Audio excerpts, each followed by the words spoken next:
Hello everyone, আমার channel tense কুকিংয়ে তোমাদের সকলকে স্বাগত।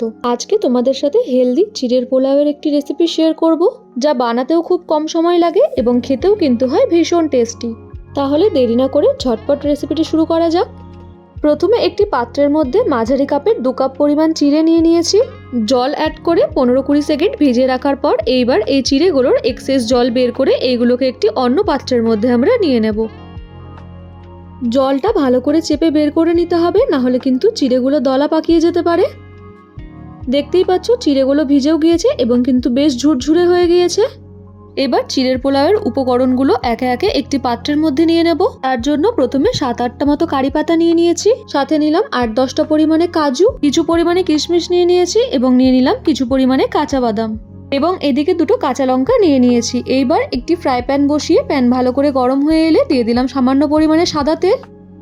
ফোড়ন হিসেবে 1 চা চামচ কালো সর্ষে অ্যাড করে দেব, সাথে একটা চেরা কাঁচা লঙ্কা ও 7-8টে কারি পাতাও অ্যাড করে দিলাম।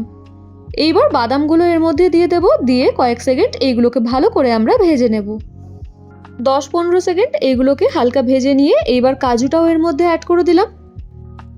কাজু অ্যাড করার পর গ্যাসের ফ্লেম মিডিয়ামে রেখে আবার এগুলোকে 10-15 সেকেন্ড আমরা ভালো করে ভেজে নেব। এইবার অ্যাড করব কিশমিশ। কিশমিশ অ্যাড করার পর গ্যাসের ফ্লেম লো টু মিডিয়ামে রেখে এইগুলোকেও আমরা 10-15 সেকেন্ডের মতো ভেজে নেব। কিছুক্ষণ ভেজে নেওয়ার পর রঙের জন্য এইবার আমরা এখানে অ্যাড করে দিলাম 1/2 চা চামচ পরিমাণে হলুদ গুঁড়ো। হলুদ গুঁড়ো দিয়ে কিছুক্ষণ ভেজে নিয়ে হলুদের কাঁচা গন্ধ চলে গেলে এইবার জল ঝরিয়ে রাখা চিড়েটা এর মধ্যে অ্যাড করে দেব। চিড়েগুলো দিয়ে দেওয়ার পর গ্যাসের ফ্লেম মিডিয়ামে রেখে এইগুলোকে আমাদের ভালো করে নেড়েচেড়ে মিশিয়ে নিতে হবে এবং কিছুক্ষণ সময় নিয়ে এইগুলো আমরা ভালো করে ভেজে নেব।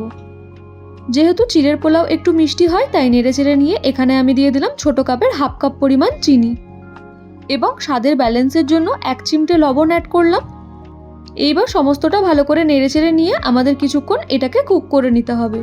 তোমরা চাইলে চিনির পরিবর্তে মিক্সিতে চিনি গুঁড়ো করেও অ্যাড করতে পারো, তবে সেক্ষেত্রে সেটা শেষের দিকে অ্যাড করবে।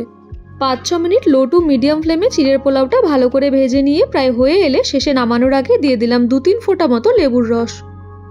এরপর সামান্য নেড়েচেড়ে নিয়ে তোমাদের কাছে ধনেপাতা থাকলে ধনেপাতা কুচিও অ্যাড করতে পারো। তারপরে আমাদের চিড়ের পোলাও সার্ভ করার জন্য একদম রেডি। দেখতেই পাচ্ছ কতটা সুন্দর হয়েছে। বাচ্চাদের টিফিন বা ব্রেকফাস্টে এইভাবে চিড়ের পোলাও একবার অবশ্যই বানিয়ে দেখতে পারো, বাচ্চারা কিন্তু ভীষণ পছন্দ করবে।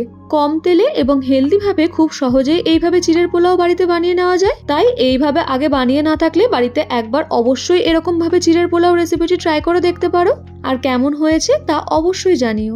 আর আমার আজকের রেসিপিটি যদি তোমাদের ভালো লেগে থাকে তাহলে ভিডিওটি লাইক, কমেন্ট, শেয়ার করে চ্যানেলটি সাবস্ক্রাইব করে দিয়ে আমার পাশে থাকবে।